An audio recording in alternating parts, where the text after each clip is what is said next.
आप सभी को ख्रिस्त प्रेम भरा नमस्कार। मैं पास्टर डेविड ग्लाडसन नायक आप सभी को आज की इस बाइबल अध्ययन क्लास में स्वागत करता हूं।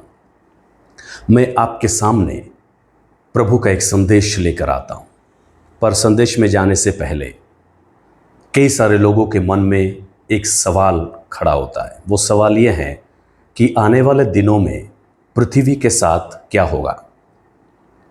क्या आने वाले वक्त में पृथ्वी का विनाश होगा? क्या आने वाला समय में पृथ्वी रहेगा?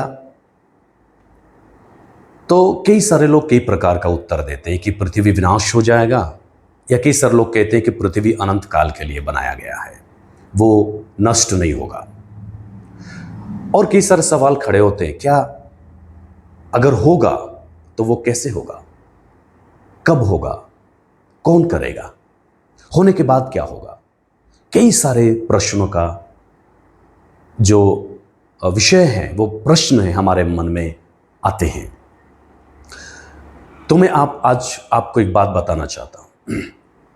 तमाम प्रश्नों का उत्तर हमारे पवित्र शास्त्र बाइबल में लिखा गया है। यदि हम बाइबल को पढ़ते हैं तो बाइबल हमें आने वाले समय में कौन कौन सी घटनाएं घटेगी, आने वाले समय में पृथ्वी का क्या होगा, और आने वाले समय में आकाश में जो तारामंडल है उसके साथ क्या होगा, पूरे ब्रह्मांड के साथ क्या होगा, तमाम विषय का वर्णन आपको बाइबल में मिलेगा।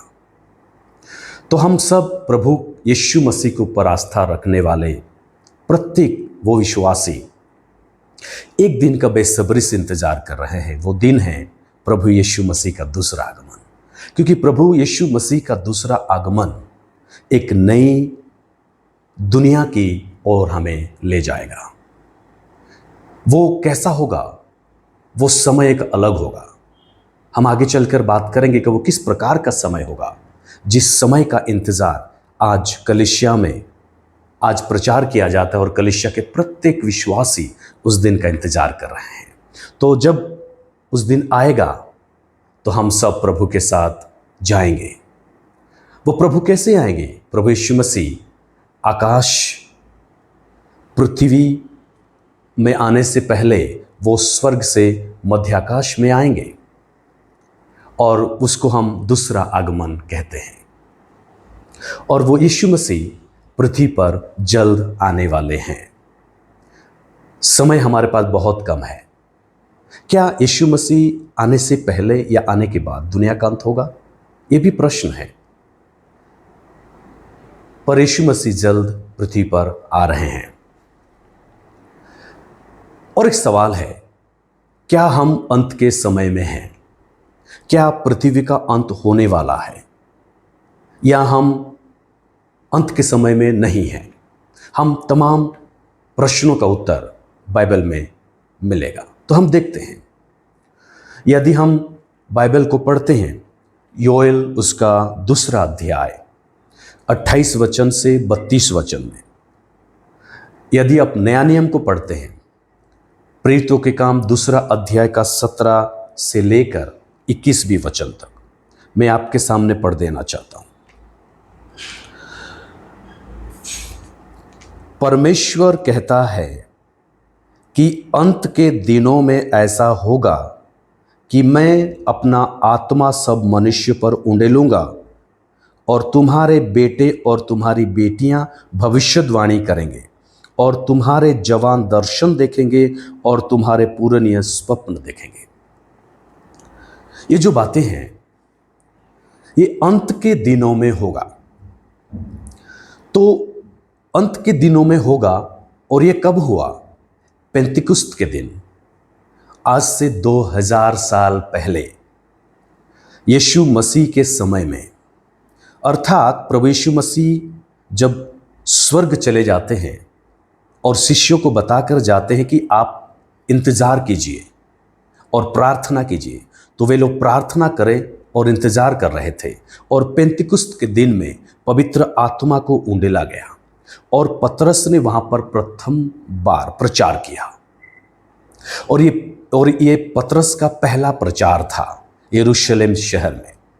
और वो प्रथम प्रचार में कहते कि अंत के दिनों में जो होने वाली घटनाओं के विषय में योएल की पुस्तक में लिखा गया था, आज वही जो भविष्यवाणी है वो यहाँ पर सफल हुई है। तो इसका अर्थ क्या है? क्या वो अंत का समय था या आज अंत का समय है? वास्तव में अगर आप देखते हैं तो यीशु मसीह का प्रथम आगमन अंत का समय का प्रारंभ है। आज अंत का समय का अंत है, अर्थात हम अंत काल के भी अंतिम चरण में हैं। कैसे? हम आगे चलकर बात करेंगे। क्या वास्तव में दुनिया का अंत होने वाला है, या यीशु मसीह आने वाले हैं, या हम अंतकाल के समय में हैं? उससे पहले क्या भविष्य के विषय में जानना, भविष्य के विषय में अध्ययन करना, भविष्य के विषय में प्रचार करना, क्या ये सही है, या हमें क्यों करना चाहिए भविष्य के विषय में अध्ययन? क्या बाइबल इसके बारे में बात करती है?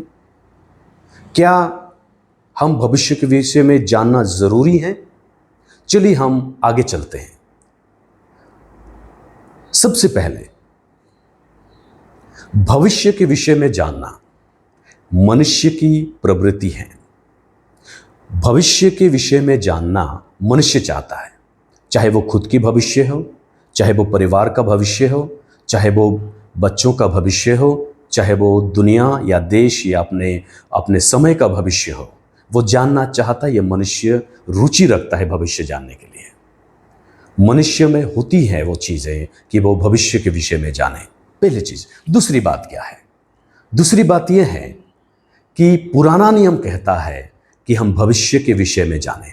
परमेश्वर स्वयं आदेश देते हैं कि मनुष्य आने वाला समय के बारे में जानकारी रखे, आने वाला भविष्य के विषय में जाने। कहाँ है? यशायाह का पुस्तक 45वें अध्याय उसका 11वें वचन में। वो क्या कहता है? हम पढ़ते हैं। वो कहता है, प्रभु यह कहता है, इज़राइल का पवित्र और उसको बनाने वाला, मेरे पुत्रों के विषय में आने वाली बातों के बारे में मुझसे पूछो, और मेरे हाथों के कामों के विषय में तुम मुझे आज्ञा दो। तो परमेश्वर चाहता है कि हम मनुष्य आने वाला विषय में परमेश्वर से बात करें, परमेश्वर से पूछे, प्रभु आने वाला दिनों में क्या होगा, पृथ्वी के साथ क्या होगा, मनुष्य के साथ क्या होगा, दुनिया में आज जो लोग हैं, ये तमाम जो चीजें हैं, इस सभी के साथ आने वाला समय में क्या होगा। हम परमेश्वर से पूछना चाहिए, और जब हम परमेश्वर से पूछते हैं तो परमेश्वर आने वाले दिनों के विषय में प्रभु हमसे बात करेंगे। नया नियम में भी लिखा है, यदि आप पढ़ते हैं पहला थिस्सलुनीकियों उसका 4 अध्याय का 13वें वचन में, वहां पे क्या लिखा है? इसमें पौलुस कहते हैं, परंतु हे भाइयों, मैं नहीं चाहता कि तुम उन लोगों के विषय में अनजान रहो जो सो गए हैं, ताकि तुम उन दूसरों की तरह शोक ना करो जिन्हें कोई आशा नहीं है। अर्थ क्या है? पौलुस कहता है कि आने वाले दिनों में जो परमेश्वर यीशु मसीह में सोए हैं वे एक दिन उठेंगे। सोए अर्थात जो यीशु मसीह में रहकर मरे हैं वो एक दिन जिंदा हो जाएंगे, अर्थात भविष्य में। और पौलुस क्या कहता है कि मैं भविष्य के विषय में आप अनजान रहो, मैं नहीं चाहता। अर्थात आपको जानना है कि आने वाले समय में क्या होगा। मनुष्य की प्रवृत्ति है जानने का। पुराना नियम भी कहता है कि हम भविष्य के विषय में परमेश्वर से पूछें, और नया नियम भी कहता है कि आप भविष्य के विषय में अनजान ना रहो। तो क्या बाइबल बतलाती है भविष्य के विषय में? चलिए हम आगे बढ़ते हैं और देखते हैं बाइबल आने वाले समय के विषय में क्या क्या बात करती है।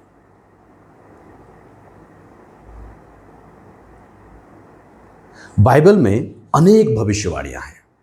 भविष्यवाणियां का मतलब क्या है? जो भविष्य में घटना घटने वाली होती है। तो बाइबल में लिखा है, जिक्र किया गया है। चलो हम देखते हैं। पहला,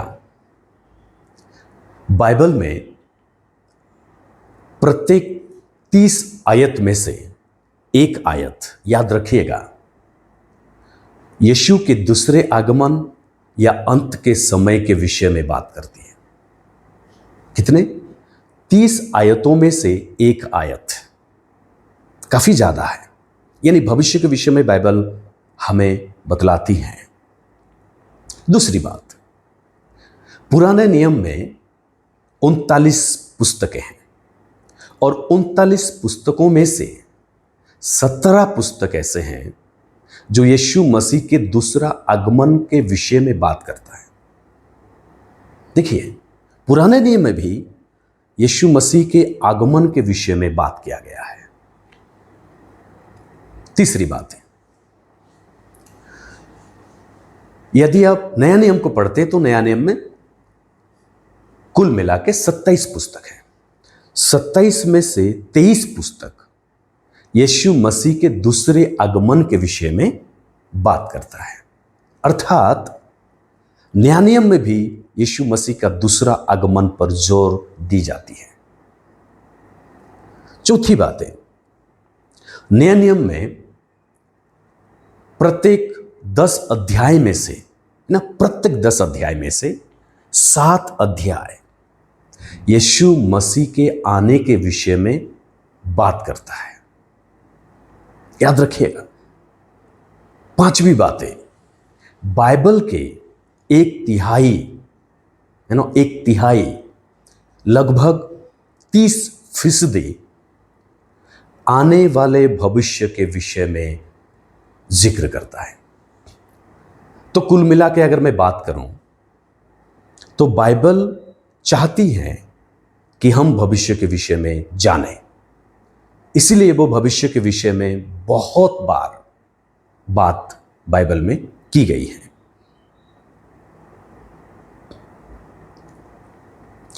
तो आने वाला समय में क्या क्या होगा, कौन कौन सी घटनाएं आने वाले समय में घटेगी, मैं आपको कुछ बातें रखूंगा।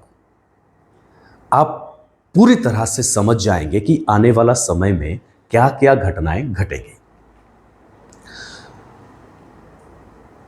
सबसे पहली बात, अंतकाल के संकेत, अर्थात अंतिम दिन आने से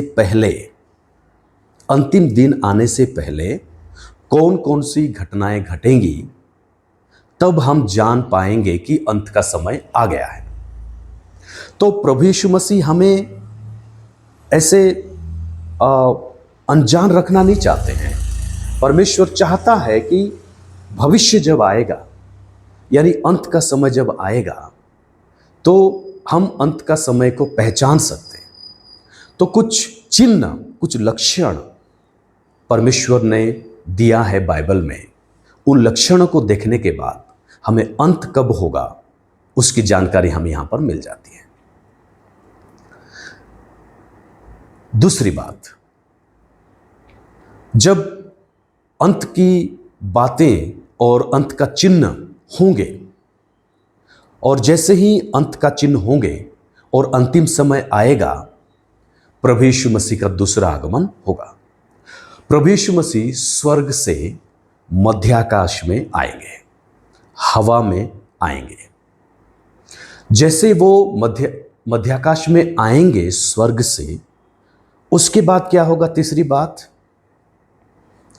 पृथ्वी में जो लोग हैं, अर्थात 2 प्रकार के लोग पृथ्वी से उठा ले जाएंगे।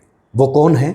नंबर 1, जो प्रभु में रहकर मरे हैं, अर्थात प्रभु के ऊपर आस्था रखकर जिनकी मृत्यु हुई है, वे सब पहले उनका जो मृत शरीर है उठा ले जाएगा मध्याकाश में।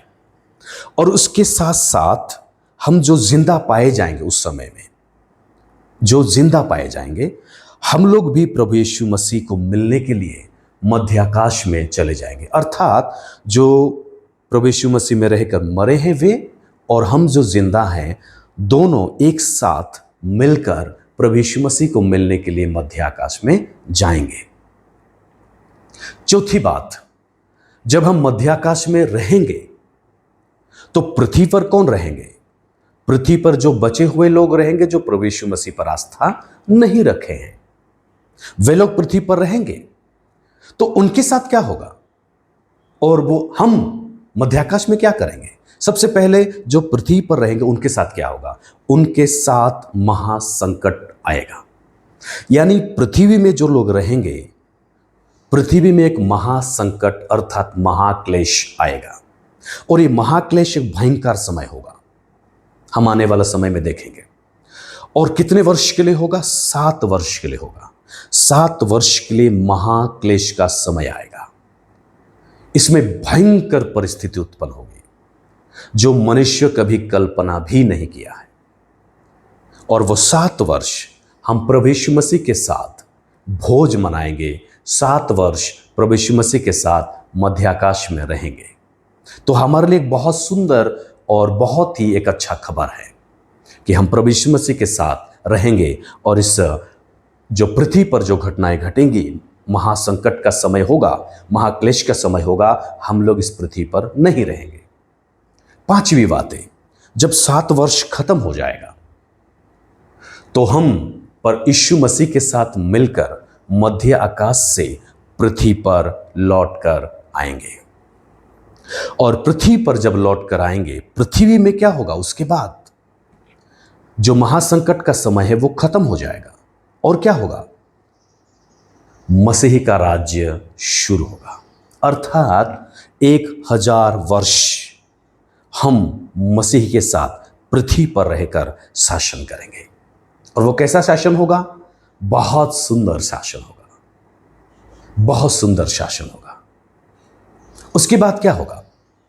जब 1000 वर्ष खत्म हो जाएगा तो परमेश्वर पृथ्वी में जितने भी लोग हैं, आदम से लेकर उस समय तक सभी का विचार करेंगे, न्याय करेंगे। और जब सभी मनुष्य का न्याय हो जाएगा तो परमेश्वर नई आकाश और नई पृथ्वी का सृष्टि करेंगे। ये पृथ्वी कैसे होगा? इसमें 2 प्रकार का मत है। पृथ्वी को नया बनाया जाएगा, दूसरा पृथ्वी को पूरी तरह से नाश करके एक नई पृथ्वी और नई आकाश बनाया जाएगा। हम इसके बारे में अगले क्लास में देखेंगे। तो मैंने आपके सामने 8 विषय रखा, आने वाला समय में क्या होगा।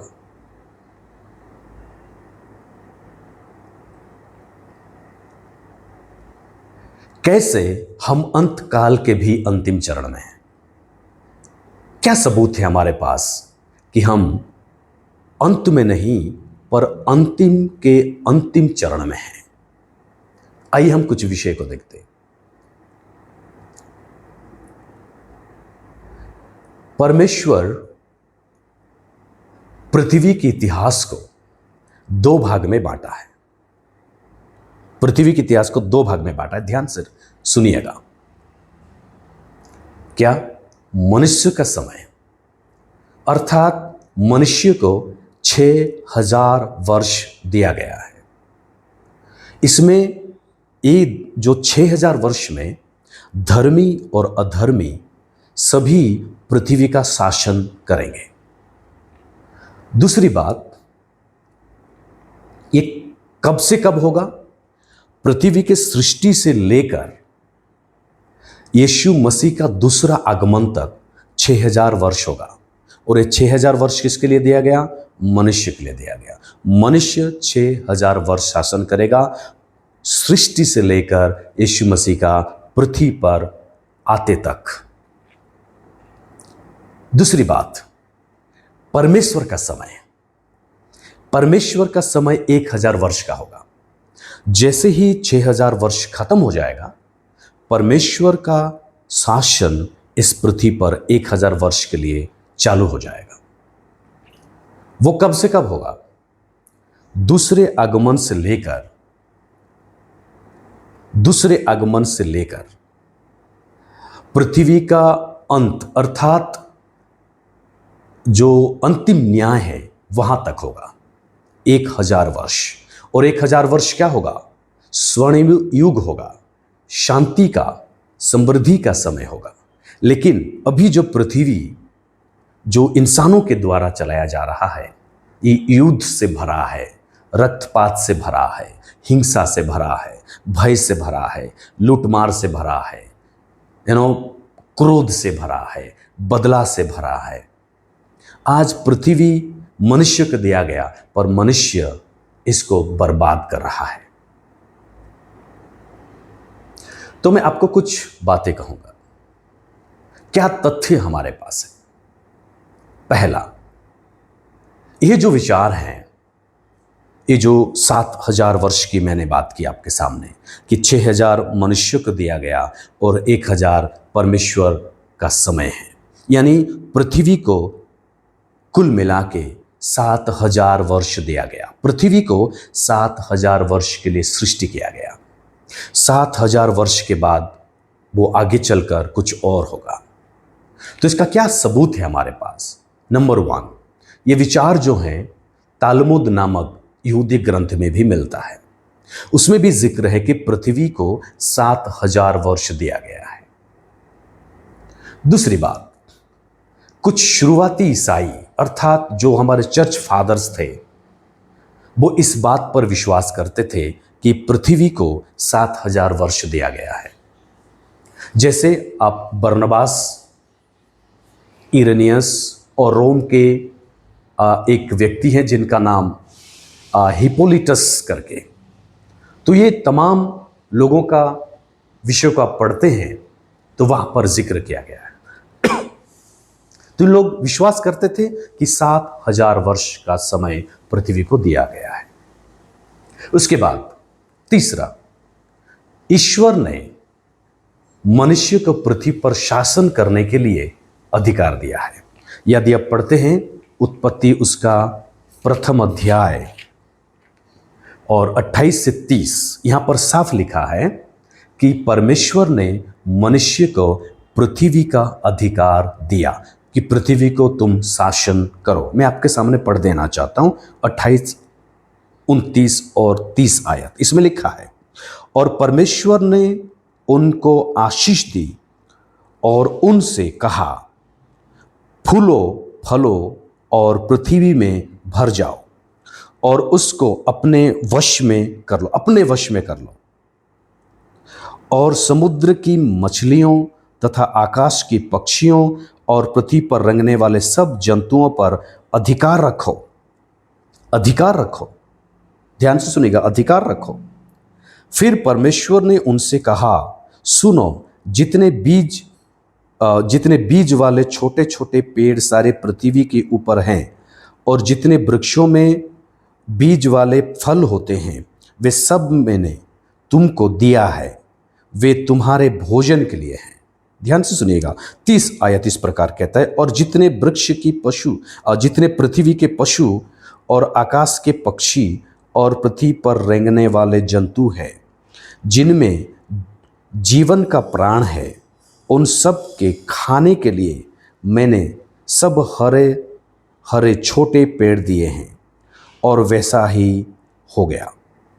अर्थात मनुष्य को आकाश और पृथ्वी में उनको पूरा अधिकार दिया गया कि पृथ्वी को तुम शासन करो। ये पृथ्वी का जो शासन है मनुष्य के द्वारा होते हुए आ रहा है। इसलिए मनुष्य ज़्यादा घमंड नहीं करना चाहिए कि पृथ्वी मेरा है। पृथ्वी किसी का नहीं है। मृत्यु के बाद हम पृथ्वी को छोड़कर चले जाते हैं। तो याद रखिएगा, पृथ्वी को शासन करने के लिए मनुष्य को परमेश्वर की ओर से दिया गया है। इसीलिए मनुष्य घमंड ना करे। चौथी बात, परमेश्वर की सृजन में, परमेश्वर की सृष्टि में 6 दिन प्रभु ने सारे ब्रह्मांड की सृष्टि की और 7वां दिन में परमेश्वर ने विश्राम किया। उत्पत्ति उसका 2 अध्याय 3 से 2 से 3 पढ़ेंगे। निर्गमन 20 अध्याय का 11वीं आयत को पढ़ते हैं तो वह लिखा है कि 6 दिन परमेश्वर सृष्टि करने के बाद 7वां दिन में विश्राम किया।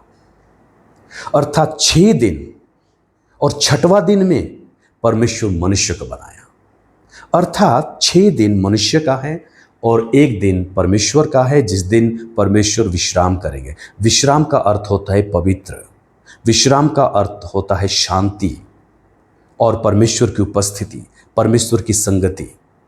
तो उस विश्राम का दिन आएगा, एक दिन शांति का समय, परमेश्वर का राज्य का समय, परमेश्वर के साथ हम लोग रहेंगे, परमेश्वर की आराधना और उपासना करेंगे। पांचवी बात, प्रभु के लिए एक दिन 1000 वर्ष के समान होता है।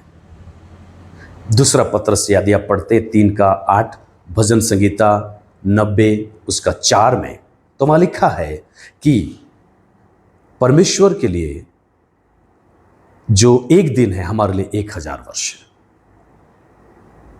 छठवीं बात, प्रकाशित वाक्य उसका 20 अध्याय का 4 में अगर आप पढ़ते हैं तो 1000 वर्ष परमेश्वर का शासन काल होगा, इसके बारे में साफ लिखा है।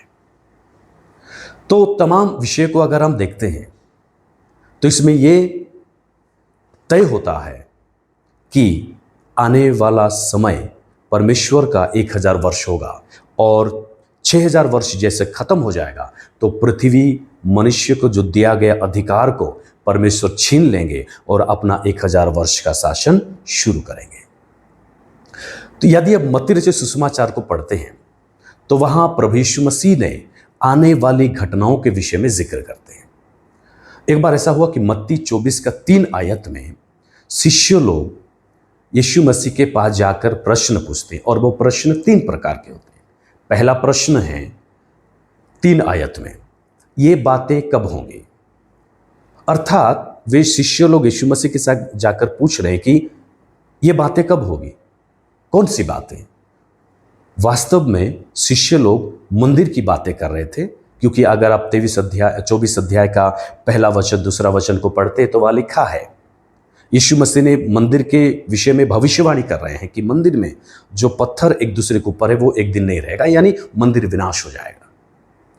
तो वो उस विषय को जानने के लिए शिष्य लोग यीशु मसीह के पास आकर पूछ रहे हैं कि प्रभु ये दिन कब आएगा, यानी मंदिर का विनाश कब होगा?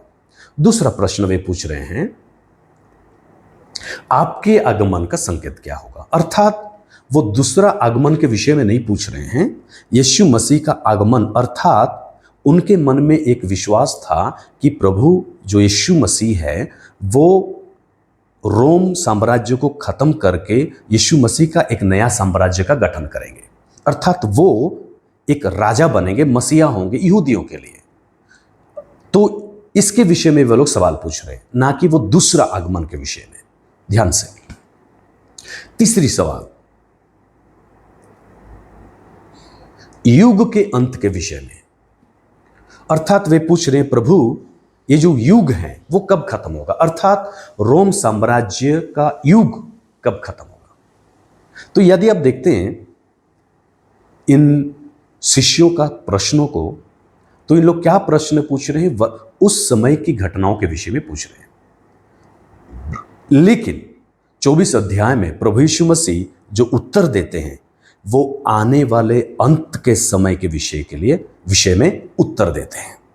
यदि आप पढ़ते हैं 24 अध्याय को अच्छे से पढ़िए तो वहां पे आप अगर पढ़ते हैं तो प्रभु यीशु मसीह 24 अध्याय को 2 भाग में बांटते हैं। अर्थात 24 अध्याय में जो घटना का जिक्र यीशु मसीह ने किया है वो 2 प्रकार में बांटा गया है। ठीक है, 2 प्रकार में, अर्थात 2 भागों में बांटा गया है। पहला क्लेश, 24 अध्याय का 3 वचन से लेकर 14 वचन तक यीशु मसीह क्लेश के बारे में बात करते हैं। और ये क्लेश अर्थात मनुष्य और शैतान के द्वारा होने वाली घटनाओं के विषय में प्रभु यीशु मसीह बात करते हैं 3 आयत से लेकर 14 आयत में। ये कब होगा?